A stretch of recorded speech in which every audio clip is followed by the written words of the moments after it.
It's no secret Lewis Hamilton has had a couple of disastrous rounds with Ferrari in this 2025 season, and it feels like we're having a flash of deja vu once again when it comes and revolves around him and his Formula One car. First it was at Mercedes, and now it is kind of continued and transitioned over to this Ferrari SF-25, where he's not feeling comfortable in a particular speed range of corners on every single Formula One circuit that we go to. Now, I think there is a different issue at hand here, and we can no longer single-handedly pinpoint it as the Formula One car.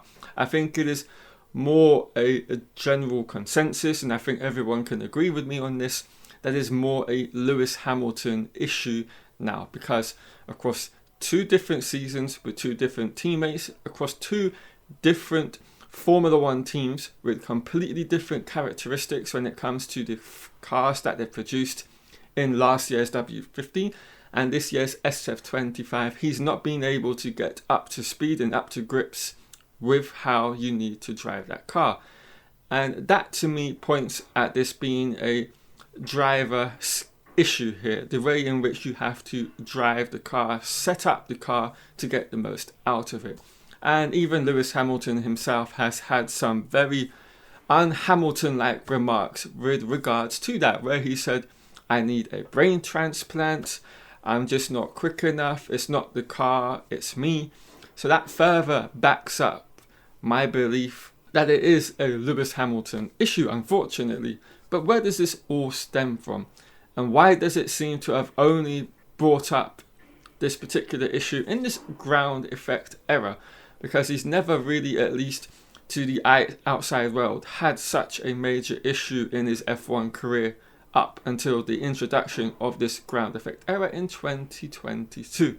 So first we need to understand what the actual issue is Hamilton has with regards getting his head around driving these cars, and is all to do with high speed corners.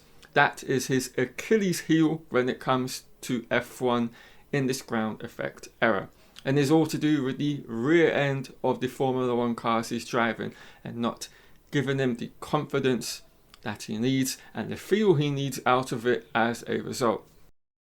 And let's focus in on this season's car that he's driving, the SF-25, and compare it with his teammate who's doing a much better job than him, Charles Leclerc. Now, the SF-25 is a project born out of the SF-24. Obviously, it's one where they had a couple of targets in mind, particularly from 24 into 25, and one of those was to make a very pointy front end on the car, which is something that they have achieved. The car has a much stronger front end, it turns into the corners a lot better than it did for the previous SF-24, which is something Leclerc wanted out of this year's car.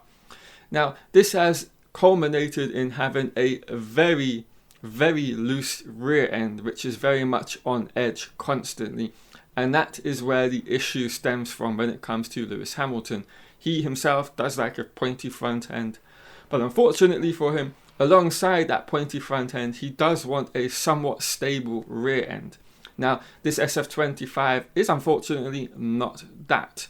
It is something which he's had a huge amount of issues with, particularly really ever since China, where he's never got to grips on how to set the car up as well as drive it with such a loose rear end. It's not giving him the confidence in able to push it to its maximum limit in qualifying as a result, which is why I believe personally we see a huge gap when it comes to Q3, when drivers are at their maximum peak level of performance and they push their car to the max, if not slightly beyond it. And that is why we see such a dramatic drop off from Q2 to Q3 in terms of the pace difference between Leclerc and Hamilton. And of course, that is less likely to show up in a race because, of course, this generation of cars, you cannot push to its maximum level of performance in a race for a number of reasons. Those are, of course, because of the Pirelli tyres just will not let you do that. And then second of all, just because of the nature of how these ground effect era cars are.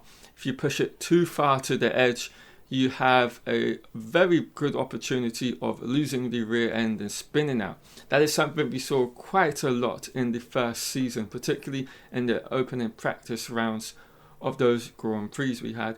And that is Lewis's problem here. He has an issue where he can get the front end into a corner, but all of the kind of sensations and feedback he gets out of the car from his ass is not what he really wants out of it, and it's leaving him with a lack of confidence and an ability for which he's not able to maximize and extract performance as a result. And this was a trend which has continued on from 2024 and a little bit of 2023, with his final seasons at Mercedes driving the W15 and the W14.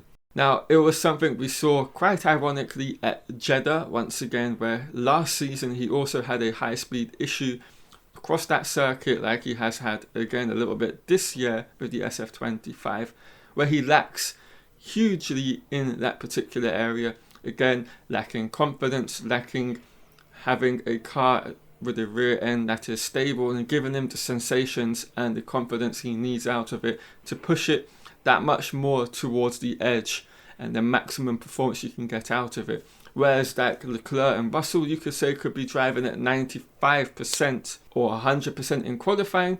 Hamilton might be at 80%, 85%. And it's the same situation in the races. And that was something we saw a lot of during the last season until Mercedes started to sort out their rear end. And then Hamilton closed that gap a little bit, but not fully. And we saw him take victories in Silverstone and, of course, the infamous Belgium Grand Prix with Russell's disqualification, which he would have run had they not kept Russell out and pitted him a second time, which would have meant he didn't get disqualified. So yeah, swings and roundabouts, but the same recurring theme is becoming a trend for Hamilton, and it's the lack of confidence that he has in the car. And that is only, I believe, going to change once this ground effect era has been thrown out of the window and it's a past event. I think next season it's a fresh slate.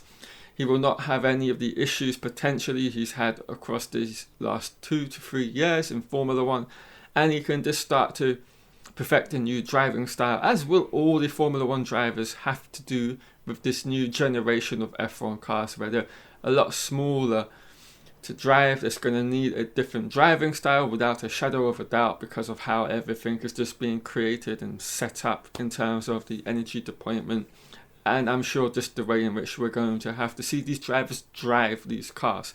I think it's going to be a drastic change, and it is one that could be of a lifeline for Hamilton in terms of getting a little bit closer to his teammate of Charles Leclerc.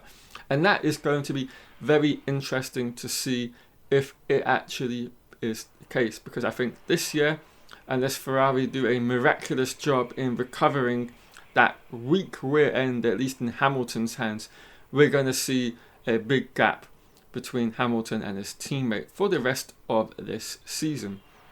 And that is where I'm going to finish this video, guys. Hope you've all enjoyed it. If you have, do leave a like on this video, and of course, if you're new here on F1 Unraveled and have enjoyed the content, hit the subscribe button down below and join us here. Alright everyone, enjoy your week, and I'll catch you all at the end of it with some more F1 content. See you all shortly.